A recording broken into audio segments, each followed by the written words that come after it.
Hey everyone, welcome to episode number 3 of Destiny Down Under. This is Clint. As always, I've got Blake and Jacob. How are you guys going? Doing good. Yeah, doing good, man. We're doing good. Good Living the stuff. dream. Yeah. Blake, you're pretty busy at the moment preparing for Worlds. Man, I'm playing TTS as much as I can. Not as much as I should be, but definitely as much as I can. Um, it's been going well. I've been trying so many different decks, trying to come up with something broken. I haven't succeeded yet, but I'm getting my head around the format now. I feel like comfortable with knowing where it's at. Yeah, there's a lot of stuff up in the air at the moment. So many decks that need to be Yeah, tested, played against, and seen what is best in the format at the moment. yeah. How's your guys' month in Destiny been? What have you guys been up to? I haven't been playing in store too much the last month. I've just been playing quite a bit on TTS. So part of the TTS Season 5 tournament and made the top cut for that. So had to get my games in a rush at the end. But made the top cut, played my first top cut game just the other day and got through that one. In store, things have been keeping me away from making my weekly Destiny night, unfortunately. Just some life admin stuff, but getting on TTS whenever I can. Yeah, I'm the same. I've been playing a fair bit of TTS. If you check out a YouTube page, you can see me losing to you, Clint, a couple of times. I've actually started a little testing group at one of our stores, which has been really good. So we've got two stores that generally fire. The smaller one, which is really close to me, we just started a testing group. So each week we get a few people down and we just play best of threes of like meta decks. We've had a guy that's like fairly new and just been working really, really hard at it, and he's been testing with us for the last couple of weeks. And 2 weeks ago, they had a big tournament for us. I think it was like 22 people for a promo tournament. And he took that out with Aayla. Like I'd sat with him for a few games, and we'd talk through different plays. And then he took out his first win, so that was good to see a result come of it. Coach, well done. Yeah, apparently. No, he just stuff that like he'd seen it anyway. But just being able to talk, like sitting next to somebody while you're playing a game and be able to talk through it. Just try. I guess he just got a better understanding of it. And he just crushed everybody with Aayla. Also, that deck is sick. And that also segues into our new coaching tier with Blake for $100 a month. No. Guaranteed to win promos. Yeah. I'll just give you promos, whatever. I'm been in the same position. I've actually been grinding TTS quite a bit the last few weeks. TTS Season 5 League, same as you, Jacob. I actually played my top 32 game today, but a bit ahead of the curve at the moment, and managed to take that one out as well. I've been meeting you at Bondi, Jacob, for a couple of times in the last 4 weeks. Ironically, we've been matched up. No, we didn't get matched up last week, did we? But the week before, I was playing some Aayla, Wookiee, Padawan, Jank, and you were playing Bro TK, which was a very, very close one as well. Yeah, that was very close, actually. How was just that? been. Sorry, I tried to do that hand Well, raise. The Wookiee Warrior deck? Yeah, like it's got. If you read much of anything, there's a few people kind of harping on about Blue Yellow Hero with the melee package at the moment. How was that? Did it feel good, Clint, or not? Like, did you have a lack of money, or? Well, I'm not playing it anymore, if that Okay. says anything. I mean, wait, let's just be clear though. Clint did beat me in that game where Okay. I was playing Pro Yeah. 2K. Wow. To be fair, we went to time and you had me on damage, so technically you did win. Yeah. But Yeah, but we played the next round Yeah, and yeah. then Clint won. yeah, And Right. he still had, 1.5 characters alive. yeah, Yeah. Right. Okay. yeah. Just with the higher health pool, you can tank more damage. But if you do go to time, it doesn't work in your favor.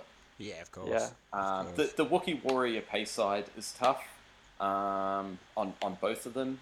Yeah. Um, Yeah, I'm pretty sure you didn't resolve a Wookiee Warrior melee damage in like No. the first 3 rounds, but No, I don't think I did because I was kept off resources quite a bit.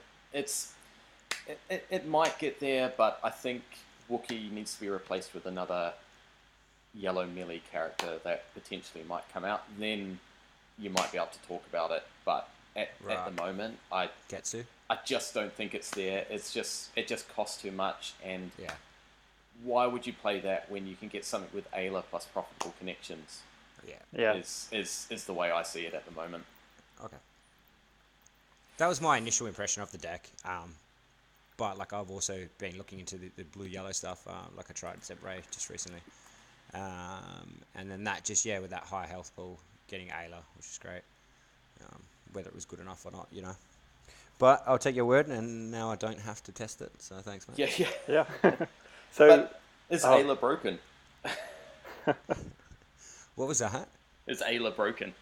As some prominent podcasters might lament. I don't know. Didn't we say that on our very first episode several months ago or so? We talked about it, but I think we cut it. We called it. I think we actually cut it. We have no proof. We didn't want to be held accountable for what we were saying. For breaking getting the her banned. Yeah. Yeah. Ayla's great. Ayla, she's not broken, but she is such good value for her points. She's very, very good. But she didn't do anything broken like FN, like he was broken because you could just straight up murder people. But Aayla doesn't do that. She just enables just this crazy consistency. Yeah, and that 2 indirect side is pretty weak for the first 2 rounds of the game. Yeah. Like, generally you will re-roll that if you get it.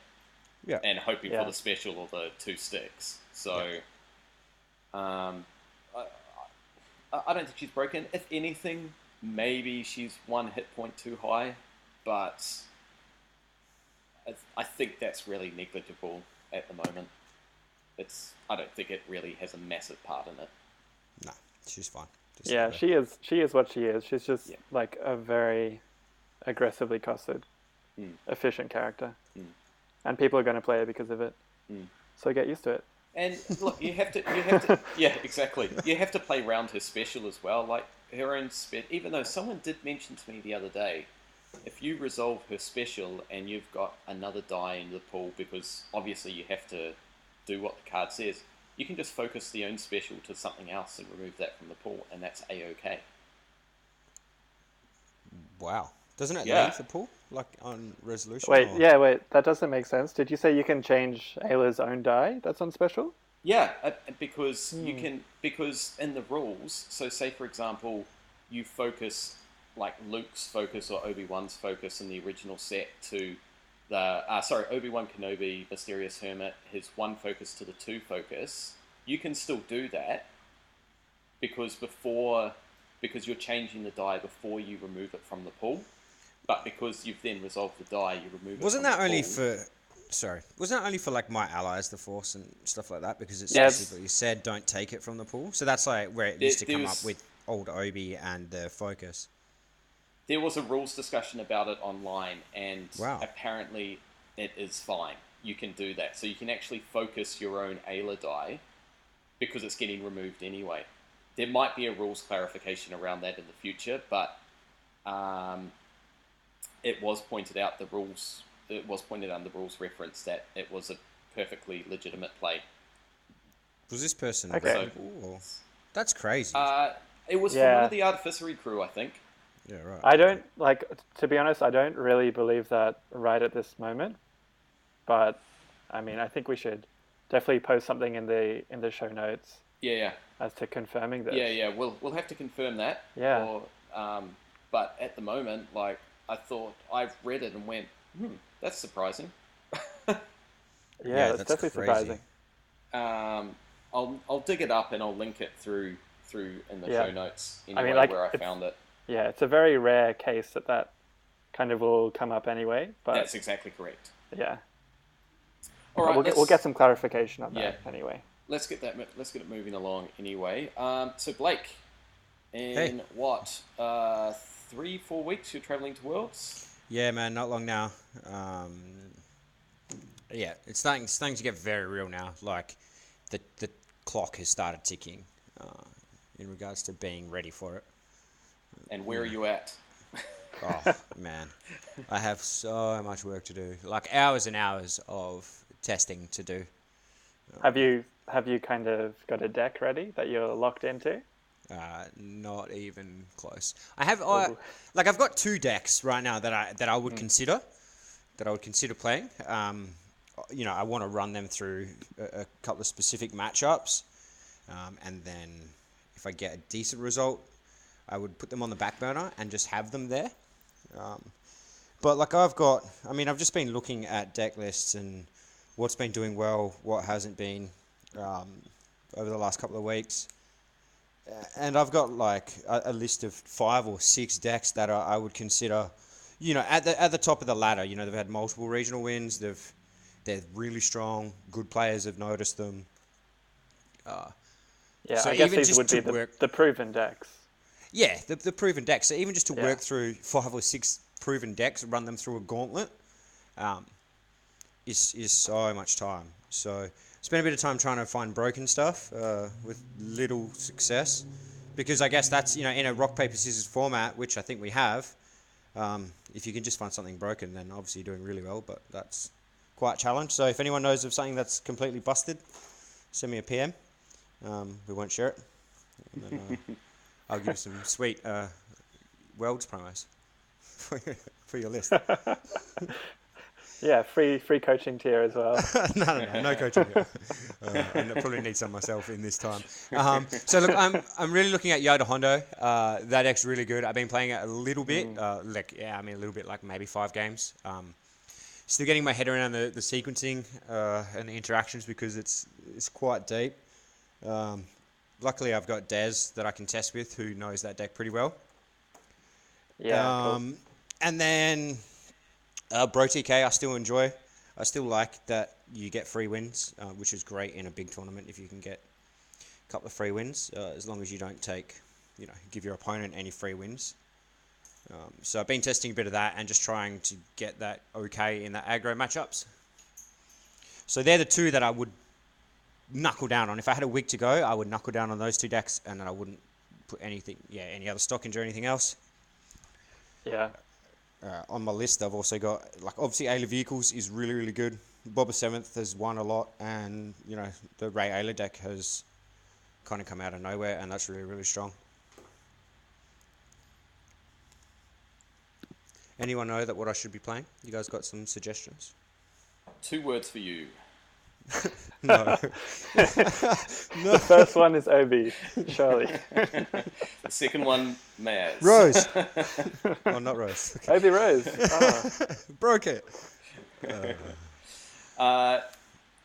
Yeah, there's a lot of good stuff happening at the moment. Like, I can understand your dilemma in trying to decide what to play, because everything's, like, the whole meta has been broken wide open, and yeah, I mean, we're talking about this before we started recording, about like what has the least, what's the best deck with the most amount of least favorable matchups, and I think we kind of almost settled that maybe Ray Aayla was maybe sitting at 40 to 45%. Yeah, against the bad matchups. Yeah.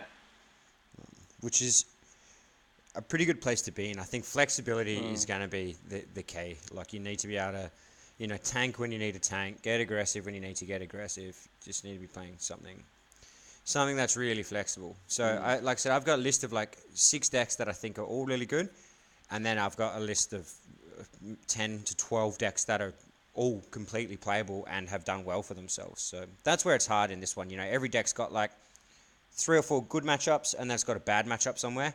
So just trying to metagame and then trying to find the deck that even the bad matchup is like still winnable. Yeah. Yeah. I guess just like talk me through your thought process on how you would pick a deck. Would you go through, I guess, like you were just saying, some of these decks have, X many good matchups and Y many like bad matchups? Do you look at whichever one has the least bad matchups, or do you look at the one that is the most flexible? Maybe the one which has like the Ray Aayla, like you just mentioned, just kind of not that many terrible matchups. So if you are like a skilled player and you're performing on the day, making good decisions, then you're never in like too bad of a spot in any matchup. Yeah, so my thinking was, out of all the decks that have been doing well, because we know there's like 15 decks in the format that's like doing okay, you know? Yeah. And then out of that, there's probably 5 that they've won multiples. My thinking is, what are the other players doing? They're looking at this same data as me, and they're picking out the stronger decks. So one, I want to play them because I want to have an understanding of how these decks operate. And then trying to find what is, what is the format like, because you're going to have these kind of outliers, but then you're going to have this maybe 3 to 4 decks that like they define the format. And if you can kind of work what they are, then you can start to meta, I guess, against them a little bit. It's safer to pick the deck that's got, the 45% matchups.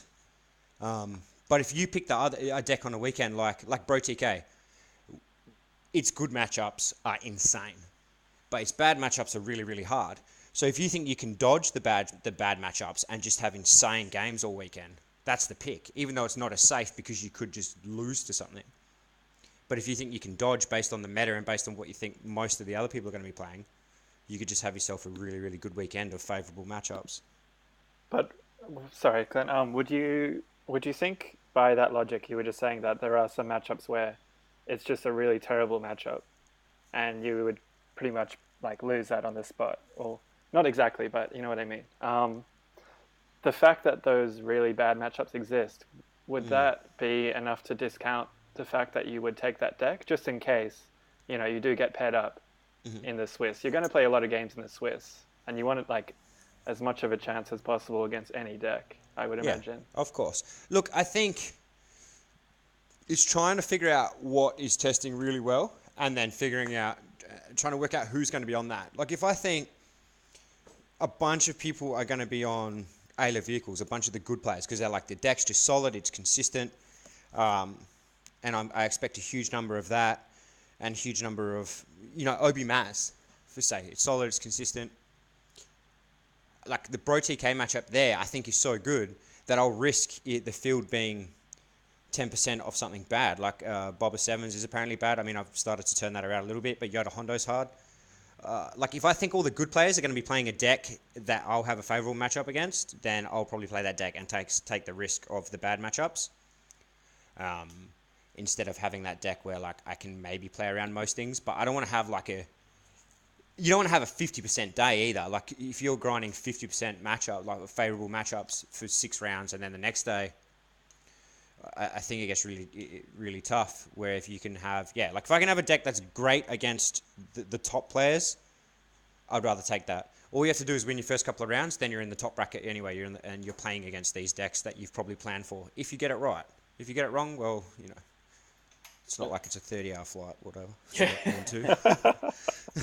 But that's the hardest part, isn't it? Just trying to predict what everyone is playing from so many different metas that are joining in one place. And being in Australia and having a considerably smaller meta than what America might have. Yeah. It's hard to predict. So you might actually be at a slight disadvantage because you can only go by what's going on in the online leagues. Chatting with the guys with your playtest group who are all in America at the moment. But this might be a good segue into what we think you might see. What's your initial assumptions on that? Like, what do you think is going to be super popular? What do you think might be a bit of a surprise? Yeah, okay. So I think Yoda Hondo right now is the deck to beat. I think there's going to be a decent amount of good players on that deck because it gives you a lot of play and it just does some really cool stuff that's hard to play around. So I think Yoda Hondo, like if I was picking a deck and I was like, right, I have to have good matchups against XYZ, the good matchups I would need to have is Yoda Hondo, Aayla vehicles. I think just as a fallback, it's going to be popular enough. and then probably Bob a 7th, because there's enough people that have won with that or done well with it. I don't expect them to just leave it and change decks. Yeah, I agree. I think the Boba Sevens and the Hero Vehicles is probably going to be the top contenders. You'll probably see a lot of people either A, bringing that, or B, teching against both of those. You'll get the really highly skilled players taking Bro TK. Yeah. And probably somewhat trying to YOLO with it. And Yeah. probably doing pretty well on that, on the back of that as well. I don't think we'll see that actually in big numbers. I think there'll be a select group of people that are really good with it, and then, like you said, there'll be a select group of people, a small group that are like, just YOLO, we'll just run this deck. Yeah.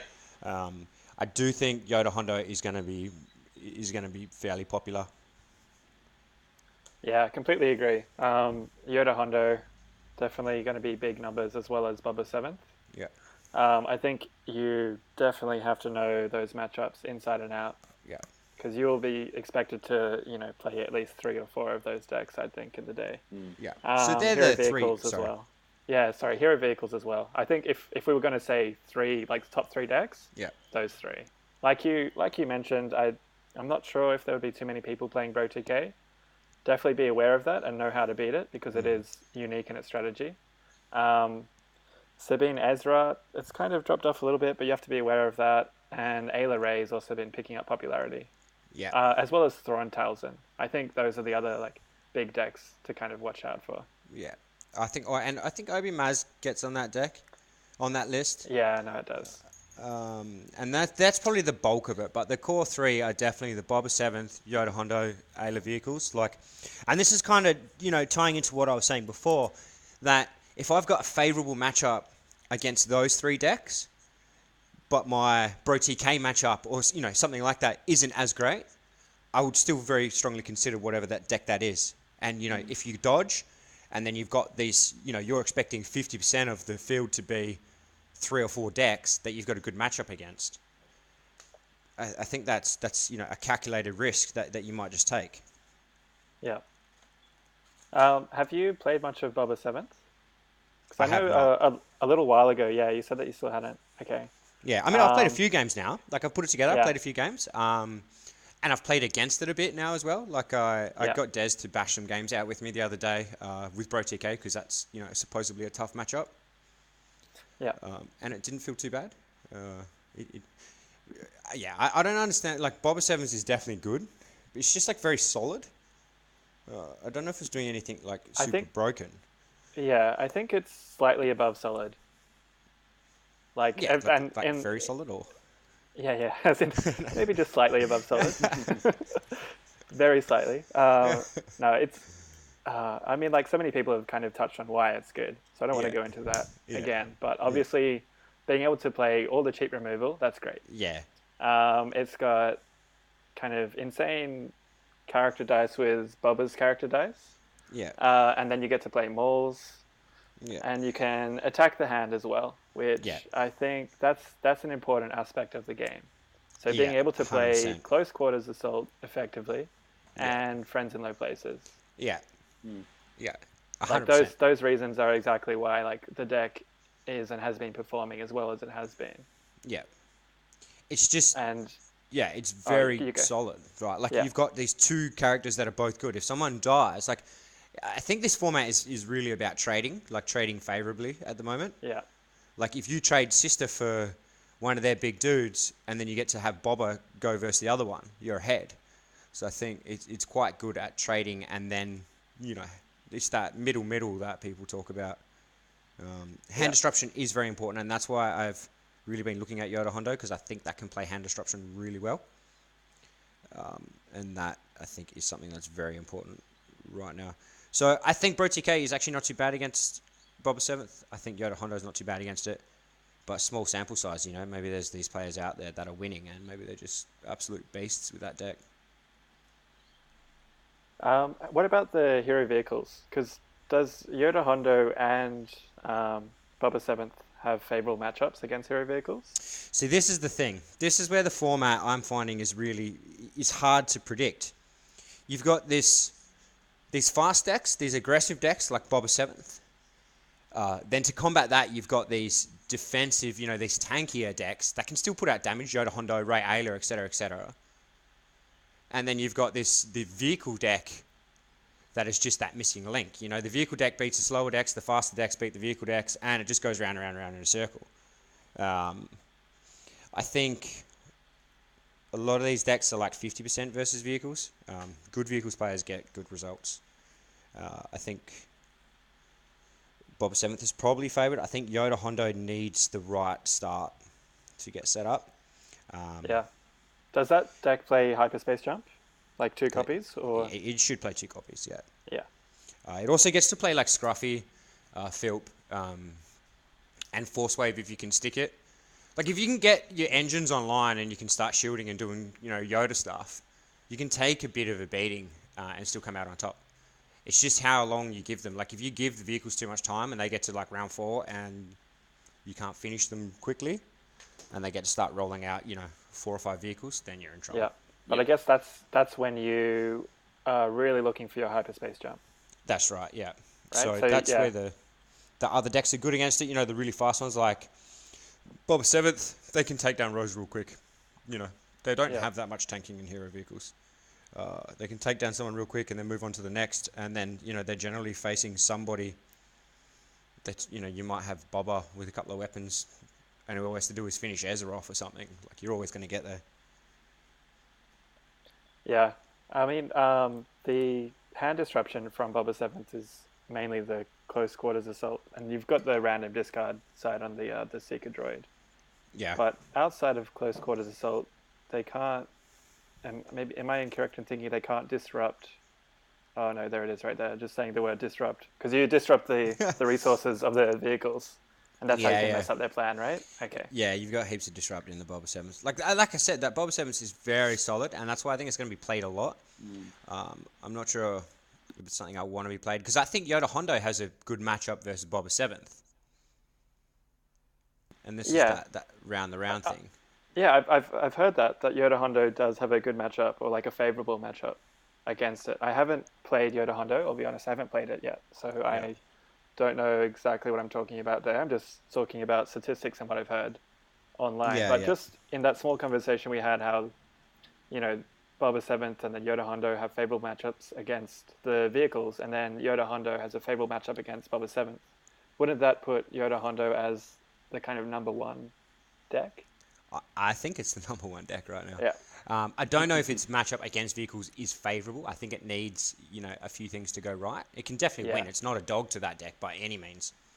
But it does need some things to go right. Like, I think you need a Force Wave early. You need to be able to shield up and ramp out early. If they disrupt that, like if you roll double special with Yoda and they easy pickings you, I think you're in a bit of trouble. But yeah, I think Yoda Hondo is actually the deck to beat right now. Like, that's the deck I expect good players to rock up at Worlds with. And that's the deck that I want to have a good matchup versus whether I play that and I tweak for the mirror or play something else that has a good matchup there. Yeah, when we were playing the other day, the Yoda Hondo, once that engine got running, it was very difficult to take down. When you could just special chain your way into Force Waves, into Hondo's special when you knew I had no money. It got very dirty very quickly once your engine got running. But I think you're right. You struggled when you didn't get the setup in round 1, even round 2, and especially against an aggro deck, it really puts you behind. Yeah. So I think that comes down to a bit of playing as well. Like, I haven't played with that deck a whole lot, so I think there was some lines, I could have taken differently. I missed some things. But as I get more comfortable with it, I definitely think, you can lift your odds by just having experience with the deck, even if it's not running properly. It's flexible enough that I think you can actually still stay in the game. Yeah. Like I said, I think there's going to be a lot of there's going to be good players playing Yoda Hondo. It's a good deck, and like it's a consideration for me. It's that or Bro TK right now. If I had like I said, if I had a week to test, I would be picking one of those 2 decks and running with that. Yeah. Yeah. Okay. Well, then how do we beat it? If you sit across the table from a Yoda Hondo player, And assuming it's not a mirror, what's your strategy against the deck? Like, do you know what it's... We kind of talked about how getting set up is very important for it. What are the weaknesses would you see that it has? Like, which character do you go for first, kind of, etc. Yeah. I think you have to go for Yoda. You Sorry, got to kill Yoda. Yeah. You got to, because it takes the consistency out. Yeah. It's just that it's like you don't want to go for Hondo, get him halfway there, and then they slap down a second chance, and then you're like, oh shit, like they're going to get another turn with him, and that's a whole nother turn. They've got both, Yoda and Hondo.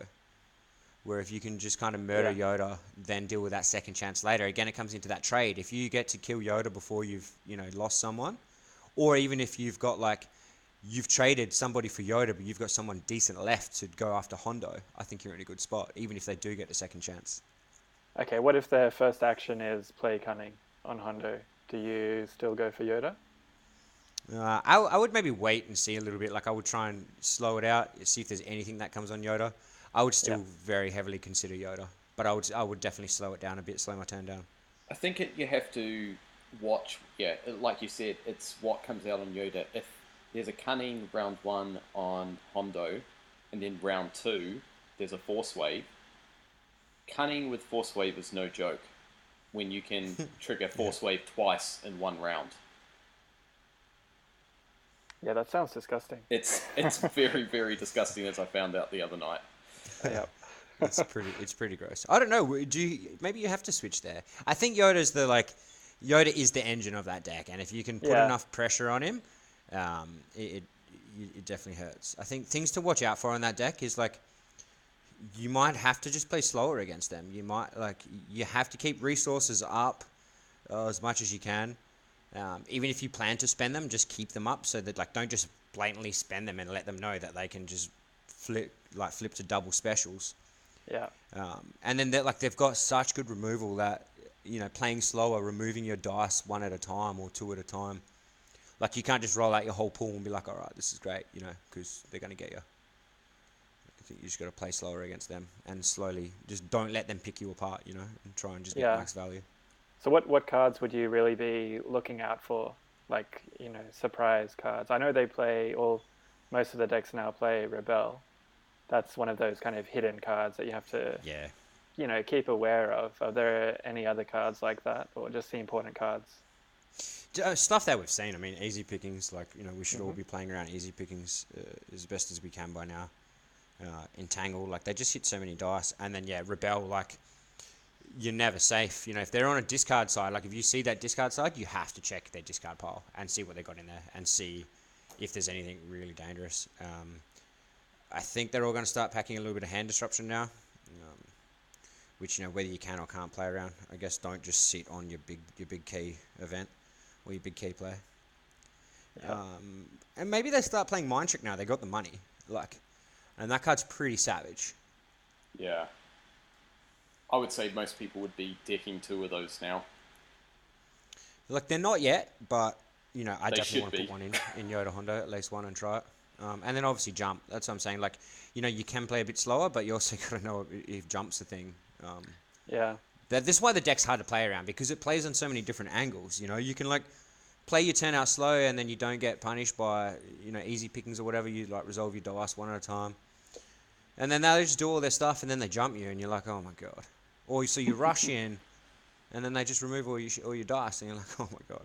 I think that's why it's really, really good, because it's flexible. And then also having that secret mill win condition at the end, that's just brutal in its own right. That they can just switch gears and mill you out. Yeah. Oh well. So look out for jump. Look out for removal. Always look out for Just jump. look out for jump. One card I always miss in Boba Sevens is bait and switch. I always forget about that card for some reason. Yeah.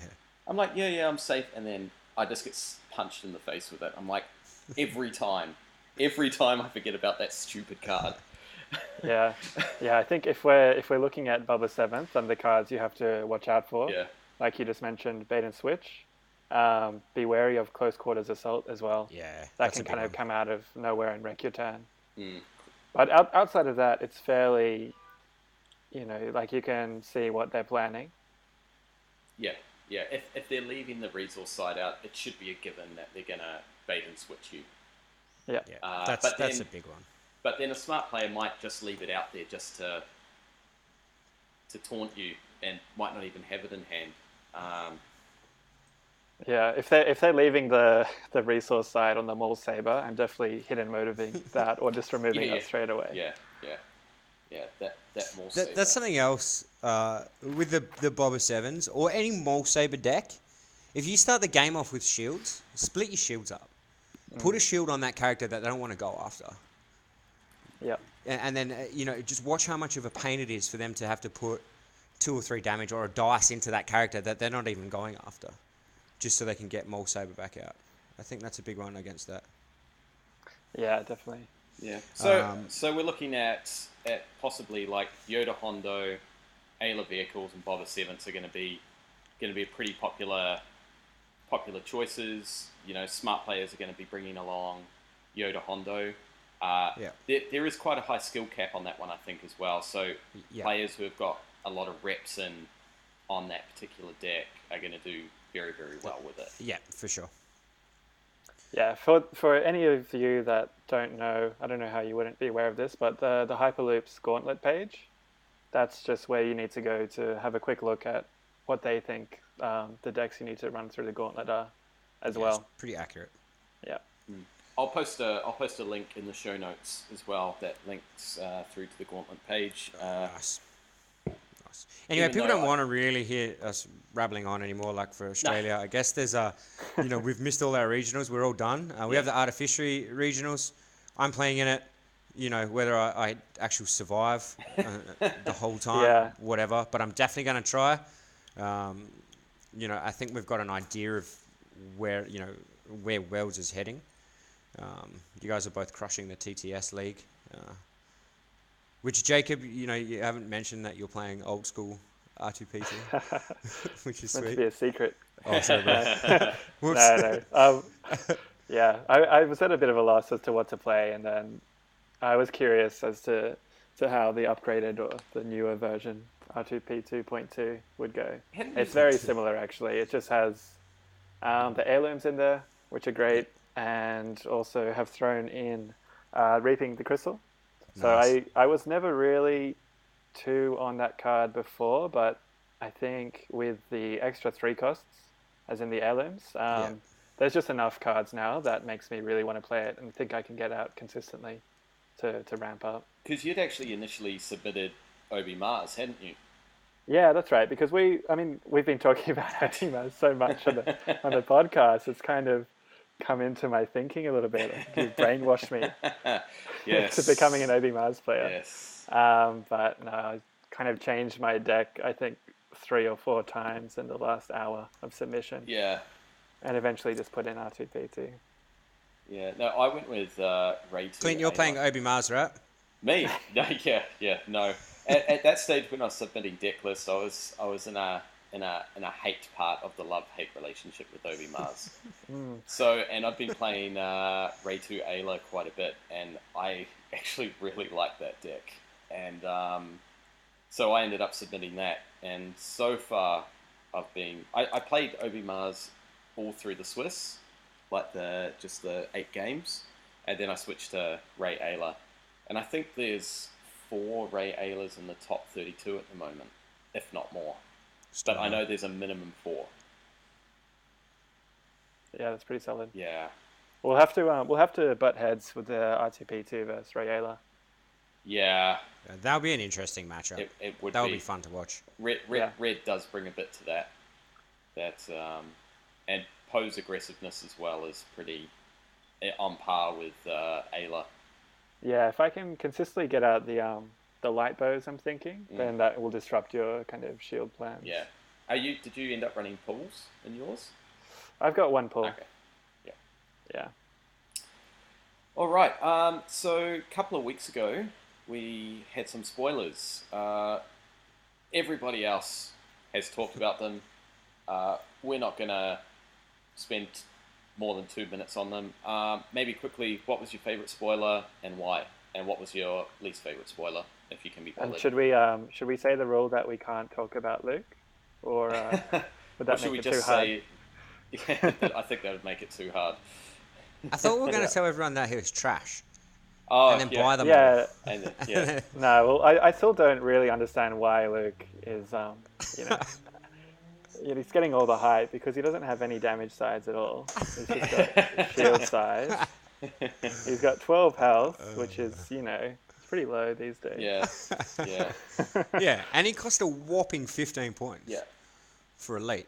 Insane. And I'm not even going to talk about Luke and Aayla and profitable connections either. Yeah, who would play that? Who would Yeah. play? Who would play Who's that? Luke Aayla? and Ray too. Yeah. Who Yeah. also like shields. Yeah. Yeah. Anyway, Luke's Yeah. insane. Luke's rod's insane. Yeah. Yep. I want to touch on Grievous. I think Grievous is a beast, but I don't think he is. You know, I might eat my words here, but I don't think he is going to be anywhere near played the same amount as Luke. Like he's 20. To get his power action off, you need to have all 4 weapons in the pool. So you need to get the 4 weapons. You need to get them in the pool, and your opponent can't remove any of them before you can power action. Yeah, let's be clear that you're never really in a competitive game of Destiny. You're never going to get his power action off. No. Yeah. He may as well not have any power action. Yeah. I mean, if you are getting it off, then you won like 2 rounds ago. Yeah. And when are you going to get the opportunity to get 4 upgrades on them? Yeah, you have to play all the bad ones, like Yeah. the 1-drops and whatever. That all have so pay for anyone- sides on them. Yeah, so for Yeah. anyone that I was mean, I'm excited like- about... Sorry. I'll wait. You go. You can edit I this. was just going to say, like, there could be some one-cost like weapons that you can try and build a deck around it.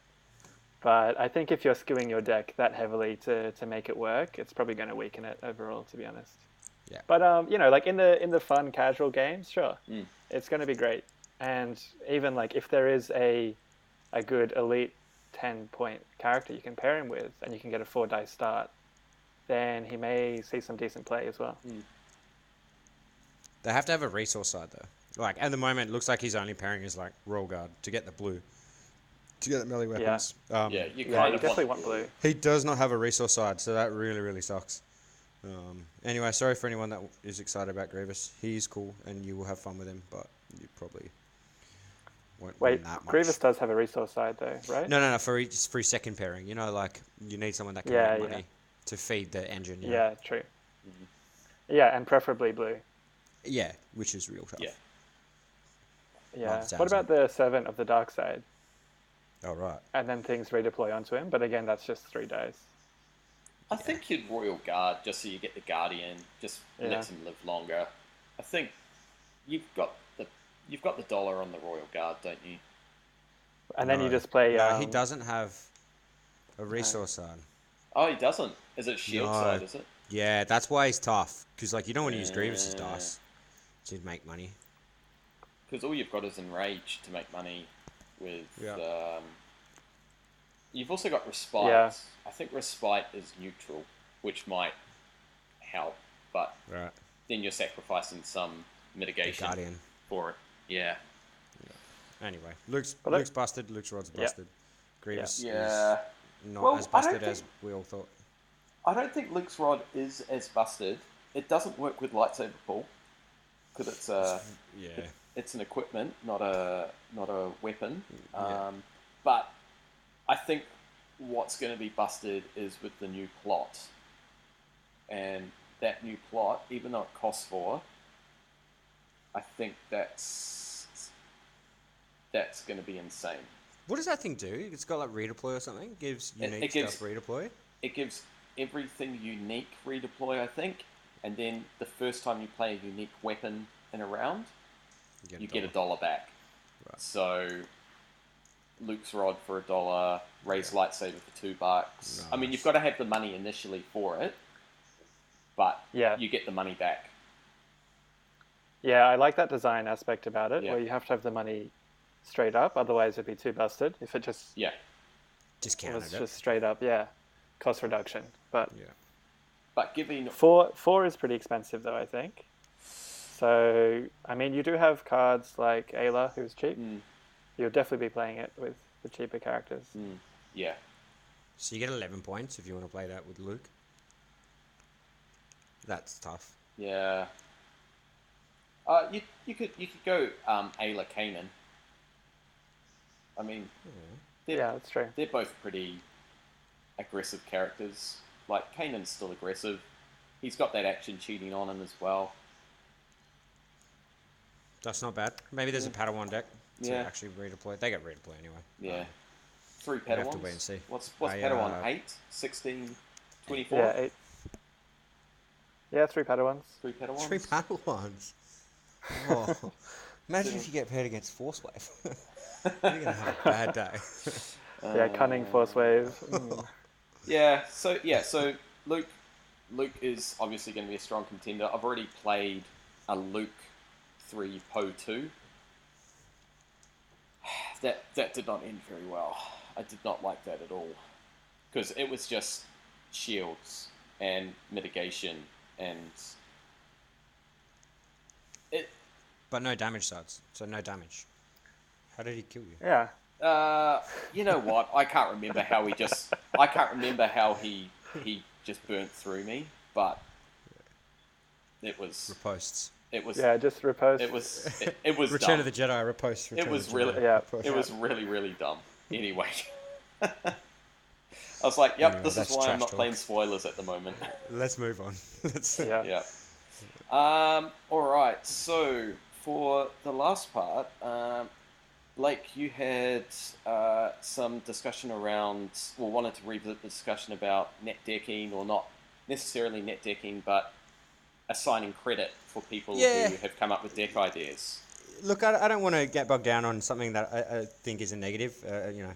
I just want to touch on it, like just quickly bring it up. Like, if you play a deck and you do really well, and that deck is somewhere online and it's already done well and it's been published, like, just give that previous person a little bit of credit. Look, it's just like respectful, like they've put work into it, like their time and effort into it. And even if it's like coincidental, but you found out after, still give that person a little bit of credit because like they played it, they published it, it's out there. That's all it is. Like don't just take other people's work and put your name on it. Yeah, fair enough. Cut and dry. Is that fair? Yeah. Like it's been happening lately, and whether it's coincidental or not, I don't know. But even if it is, just still give them a bit of credit. Or have a conversation with them. Like, hey man, you did well with this deck. What do you think about it moving forward? Blah blah blah. That's it. Anyway, moving forward, we've done some Worlds prep. Yep. We've gone through some deck talking. Yep. We've done some spoiler discussions. Yep. Is there any other topics? I don't think there is. There's not much happening in the Australian, New Zealand world of Destiny. I think, again, we're talking about Worlds. You're heading over to Worlds, Blake. We wish you all the best for that. You're testing with a solid crew. Do you think there might be any surprise combinations that you might see at Worlds that no one's discovered yet? I hope so. And if there is, I think we'll get to find it. So I get to test with the Hyperloops guys. We're all going to stay in an Airbnb and grind some stuff out, grinding on TTS now. If there's something broken out there, I'm sure one of those guys will find it. Or I'm sure collectively, there's that particular dude, honestly sarcastic, always trying to break things. So maybe he finds it. Maybe collectively we find it. There's nothing that I can see right now, and I've looked at like a bunch of stuff. And it was always kind of, there's nothing, I don't know of anything right now. I don't think anyone does. There's some crazy stuff out there, but once it comes down on the table, it doesn't quite perform as good as expected, Like there's some crazy synergies at the moment, but getting them converted into good, well-performing decks, I think that's hard. Yeah, and if you do think that you have come up with something, unique and out there, and it's pretty good, please try it against those, like the 3 main decks that we were talking about before, and make sure that you can win like at least 60% of the time. Otherwise, it's not worth the consideration. And if you do that, then share the love. Yeah, and if in Keep it doubt, up. Secretly. if in doubt, take Luminara. Just solo Luminara and a plot. You get to play the 4.1. And maybe even a Padawan. How much does Luminara cost? Like 30 or something? 20? You don't want to dilute that. You just want to be focused on Luminara. Oh my goodness. All right. Honestly, That's enough trash. the worst costed character in all of Star Wars Destiny. Right, so I think that wraps it up for us. Any finishing comments there, guys? best of luck, Blake. I mean, we're all going to be watching the stream. Please, if you can, like Facebook live stream 24/7 while you're over there. Yeah.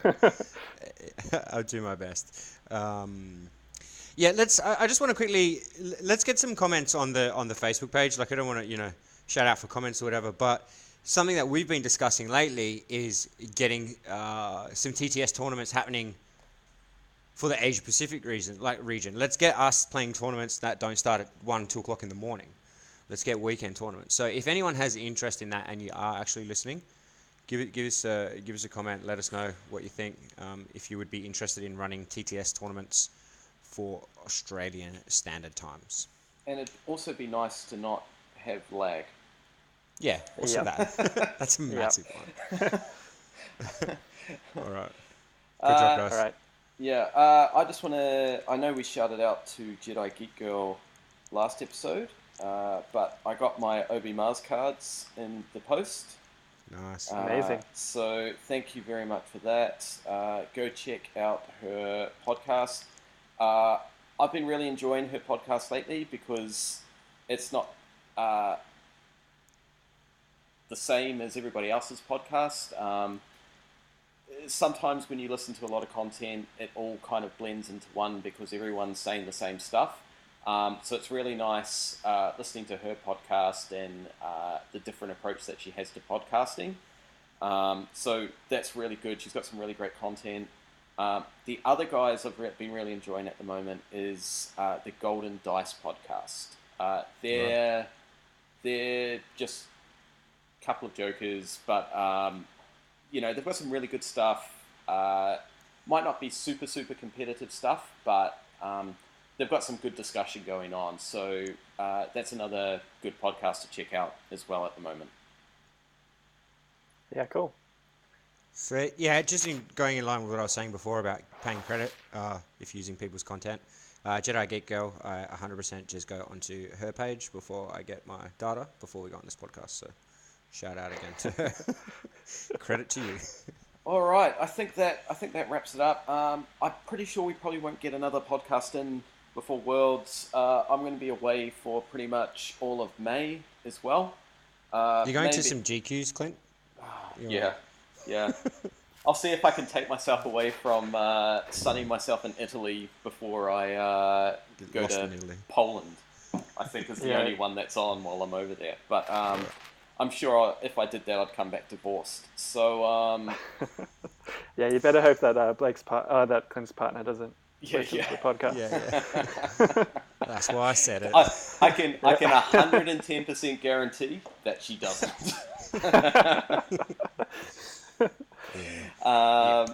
So yeah, that about wraps it up. Maybe we'll try and get one in while Blake's over in America. Maybe a little cheeky vlog or something, Blake, just 2 minutes. Yeah, for sure. I'll be touching in. I think we're going to be jamming games though as well. So keep an eye out. We're going to be jamming a lot of games over the next month or the next 3 weeks or whatever. And I'm sure they'll all be going on the YouTube page. Yep. Every time Clint beats me, that would definitely be going up there. If you guys like watching Destiny videos, we are putting a lot up there, and surprisingly, they're not all Obi Mars nowadays. No. And Tarkin 7 is trash. Yeah. So there's usually a new video every couple of days. We've been putting a lot of effort into that, so go check that out. But yeah, I think that does it for this month. Episode 4 coming when we get a chance to. Maybe we can get some guest spots from some of the Hyperloopers, the team of the Hyperloopers, while Blake's staying with them as well. Yeah. I'll just secretly record them anyway, whatever. Yeah, exactly. Life in house. All right, guys. All right. Let's end up there. Thanks, guys. And we'll catch everyone in the next episode. See you guys. Ciao. Ciao.